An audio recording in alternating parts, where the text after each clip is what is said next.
여러분 안녕하세요. 말씀 묵상입니다. 자, 우리는 계속해서 찰스 스펄전 목사님의 설교를 통해서 마태복음 7장 24절로 27절의 말씀을 집을 짓는 두 방식이라는 제목으로 읽고 묵상하도록 하겠습니다. 자, 먼저 본문의 말씀을 읽겠습니다. 그러므로 누구든지 나의 이 말을 듣고 행하는 자는 그 집을 반석 위에 지은 지혜로운 사람 같으리니 비가 내리고 창수가 나고 바람이 불어 그 집에 부딪히되 무너지지 아니하나니 이는 주추를 반석 위에 놓은 까닭이요 나의 이 말을 듣고 행하지 아니하는 자는 그 집을 모래 위에 지은 어리석은 사람 같으리니 비가 내리고 창수가 나고 바람이 불어 그 집에 부딪힘에 무너져 그 무너짐이 심하니라. 아멘. 우리가 바로 앞선 시간에 보았던 내용은 이 두 집 사이에 주요한 차이가 있는데 바로 기초의 문제다라고 하는 것입니다. 기초가 깊고 바르지 않다면 건물을 올리면 올릴수록 결국 그 건축자를 공고하게 만들고 공경에 빠지게 만들 것이다 라는 말씀이 있었습니다. 자, 그 중요한 기초는 바로 참된 회개와 진정한 믿음이라고 말씀했습니다. 그리고 더 나아가서 성령의 역사 가운데 진리의 말씀이 경험되기를 추구하고 또 거룩한 삶을 위해서 더욱 기도하라고 권면의 말씀이 있었습니다. 자, 오늘은 세 번째 요점을 우리가 함께 읽고 묵상하도록 하겠습니다. 자, 설교 본문의 내용을 읽겠습니다. 이제 저는 세 번째로 그 두 집에 공통적으로 주어진 시련에 대해서 생각해 보려고 합니다. 여러분의 신앙은 참된 것인지 그렇지 않은 것인지를 시험받게 될 것입니다. 여러분의 신앙이 쭉정이인지 알곡인지 큰 바람이 그 모든 것을 시험할 것입니다. 만일 여러분이 하나님과 교통을 하고 있다면 소멸하는 불에 대해서 상관해야 합니다. 여러분이 진정으로 그리스도인인지 아니면 명목상 그리스도인인지 그리스도께 가까이 나아가게 될 때에 은을 단련하듯이 주께서 여러분을 시험하실 것입니다. 우리가 주목하는 요점은 이것입니다. 그리스도인이라고 고백하는 자들에게 그러한 시련이 있다면 신앙을 고백하지 않는 자들에게는 얼마나 더 그러하겠습니까? 만일 의인이 겨우 구원을 받으면 경건하지 않고 악한 사람들은 어디에 서겠습니까? 자, 시련이 신앙 고백의 참됨과 거짓을 판명하기 위해서 올 것입니다. 본문에 나타난 비와 홍수와 바람이 무엇인지에 대해서 제가 잘못 생각하고 있지 않다면 이 시련들은 적어도 세 종류가 될 것입니다. 비는 하늘로부터 오는 환란을 상징적으로 나타냅니다. 하나님께서는 여러분에게 소낙비와 같은 역경, 이슬방울과 같은 많은 환란을 보내실 것입니다. 신앙을 고백하는 여러분이요. 지금과 천국 사이에서 여러분은 세찬 폭풍이 불어오는 것을 느낄 것입니다. 다른 사람들과 같이 여러분도 몸이 아프기도 하고 그렇지 않다 할지라도 집에 여러 가지 고통이 있을 수가 있습니다. 또 친구들과 자녀들이 죽을 수도 있고 부자들도 그 부가 날개를 달고 날아갈 수도 있습니다. 마치 독수리처럼 하늘을 향하여 날아갈 수 있다는 말입니다. 하나님의 손에서 시련을 받기 마련입니다. 만일 여러분이 그리스도를 의뢰하고 있지 못한다면 그 시련을 감내해내지 못할 것입니다. 만일 진정한 믿음으로 그리스도와 하나가 아니라면 하나님께서 내리시는 비마저 여러분에게는 감당하기 너무 어려운 일이 될 것입니다. 자, 그리고 땅에서 오는 시련도 있을 것입니다. 본문에 창수가 나고 라고 말씀했습니다. 예전에 핍박의 홍수가 지금보다 더 세차게 일어났었습니다. 그러나 핍박은 지금도 느껴지고 있습니다. 만일 여러분의 믿음을 고백한다면 그 믿음을 재는 척도를 견뎌야 할 것입니다.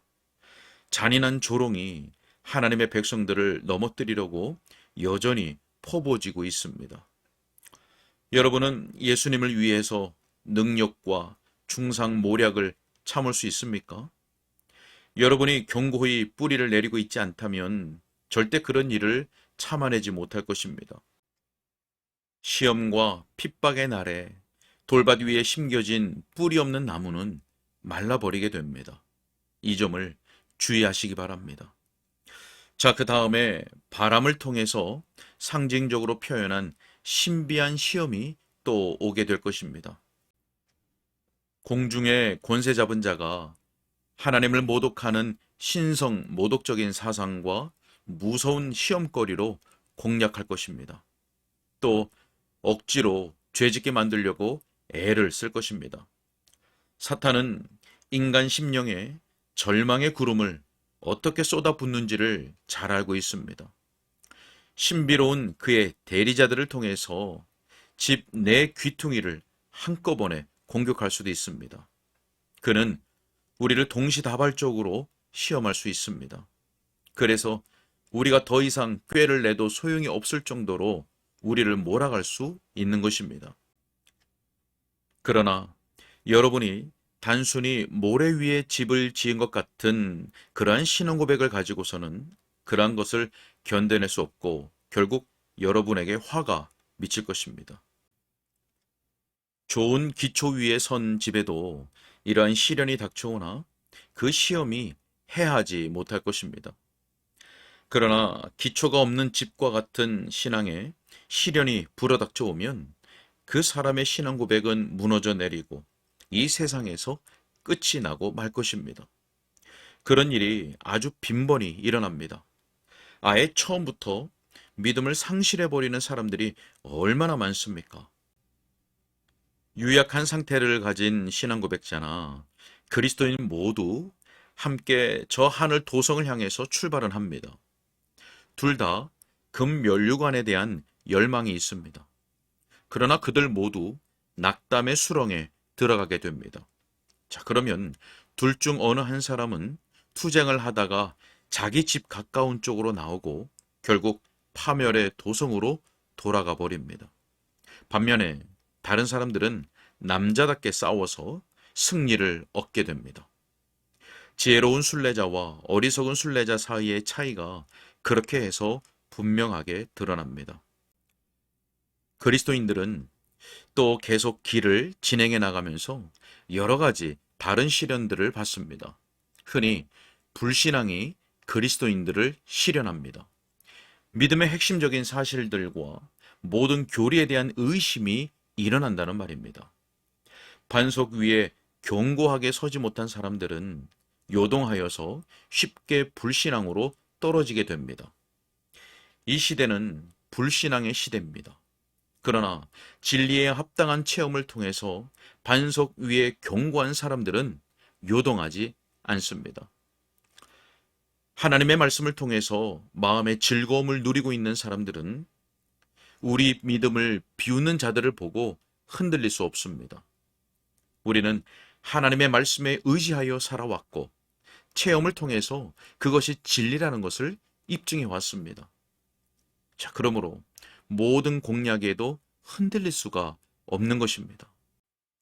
물론 그러한 체험에 대해서 외인인 자들은 크게 흔들릴 것입니다.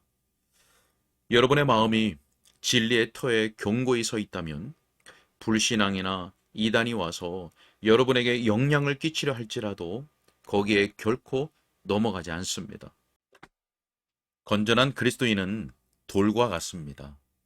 거짓된 교리의 연못 속에 돌이 던져지면 돌의 표면이 물에 젖을 수는 있습니다. 그러나 거짓된 교리의 물이 그의 내면에까지 스며들지 못하는 것입니다. 자, 반면에 건전하지 못한 신앙 고백자는 스펀지와 같습니다. 그래서 그 모든 거짓된 교리를 금방 빨아들이죠.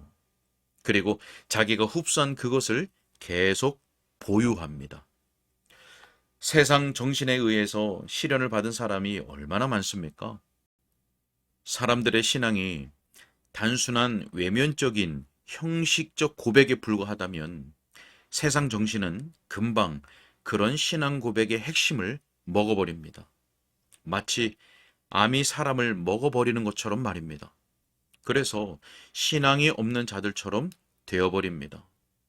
그러나 그리스도인의 마음이 하나님과 바른 관계에 있다면 그는 세상적인 정신과 구별되어서 이생의 자랑이 그에게 올가미를 씌우지 못하는 것입니다.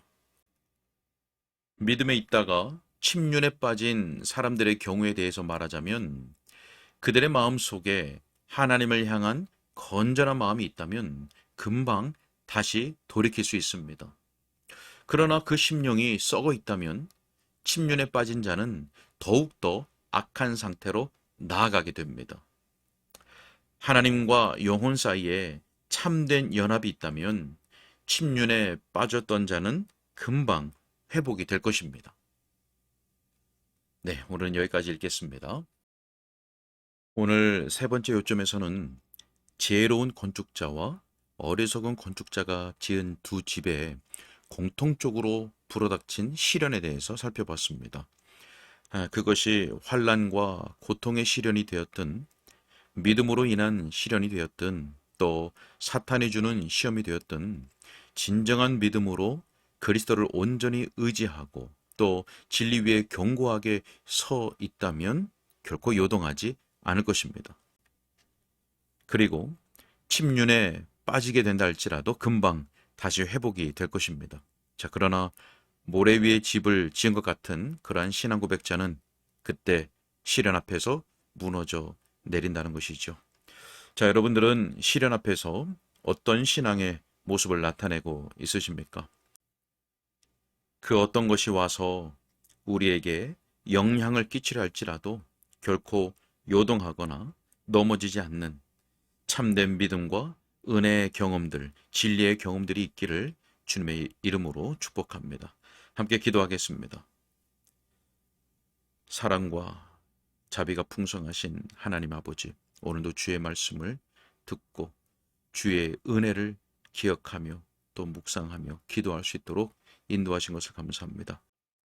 하나님, 우리에게 참된 믿음을 주시고 또 진리의 경험들을 통해서 말씀 위에 굳게 선 신앙을 허락하여 주셔서 그 어떠한 시련과 시험들이 우리에게 온다 할지라도 결코 요동하거나 넘어지지 말고 도리어 하나님께 영광을 돌리는 거룩한 하나님의 자녀들로 설 수 있도록 인도하여 주옵소서. 주님께 의탁하옵고 예수님의 이름으로 기도하옵나이다. 아멘.